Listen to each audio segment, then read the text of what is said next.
ராகு கேத்துவின் பெயர்ச்சி உங்களுக்கு வாழ்நாளில் ஒரு பெரிய ஏற்றத்தையும் மாற்றத்தையும் உங்கள் வாழ்நாளில் கொடுக்க போகிறது. இந்த காலகட்டத்தில் நீங்கள் அருகில் இருக்கக்கூடிய, அதாவது திருக்காலச்சேரி அப்படின்ற இடம் இருக்குது, அந்த இடத்துக்கு போய் அங்கே இருக்கக்கூடிய திருக்காலச்சேரியில் போயிட்டு அங்கே ராகு கேத்துவின் தோஷங்கள் தீர்க்கக்கூடிய விஷயங்களை செஞ்சுட்டு வாங்க. அது தவிர எளிய பரிகாரங்களும் சொல்லியிருக்கேன், அதை பண்ணுங்க. பண்ணுறதன் மூலியமாக ராகு கேத்துவினுடைய இந்த கோச்சார மாற்றம் உங்களுக்கு பெரிய ஏற்புடையதாக இருக்கும்.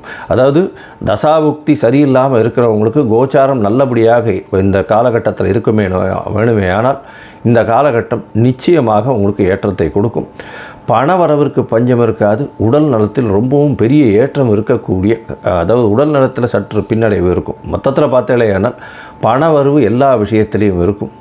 உடல் நலத்தில் சற்று பின்னடைவு இருக்கக்கூடும். மூத்த சகோதர சகோதரிகளோடு சற்று பிணக்கு ஏற்படக்கூடிய வாய்ப்புகள் உண்டு. அரசியல்வாதிகளுக்கு நல்ல ஒரு ஏற்றமான காலம். மருத்துவர், அது தவிர பொறியியல் வல்லுநர்கள், இந்த கம்யூனிகேஷன் வியாபாரம் பண்ணுறவங்க, இவங்களுக்கெல்லாம் பெரிய ஏற்றம் கிடைக்கக்கூடிய வாய்ப்புகள் நிச்சயமாக உண்டு. உங்களுடைய ராசிக்கு குழந்தை பிராப்திக்கு சற்று நிதானம் தேவை. இந்த காலகட்டம் அந்த அளவுக்கு சரி வராது. அது தவிர பார்த்தலையானால் குழந்தைகள் மூலியமாக நல்ல ஒரு ஏற்றம் கிடைக்கக்கூடிய காலகட்டமாக அமைய போகிறது. குழந்தைகள் சற்று பிரிந்து இருக்கக்கூடிய வாய்ப்புகள் நிச்சயமாக இருக்கும். முயற்சிகள் எல்லாமே வெற்றி பெறக்கூடிய வாய்ப்புகள் நிச்சயமாக உண்டு. உங்களுடைய ராசிக்கு பார்த்தோம்னா உடல் நலத்தில் சற்று பின்னடைவு இருக்கும். ஜாகிரதையாக இருக்கிறது நல்லது.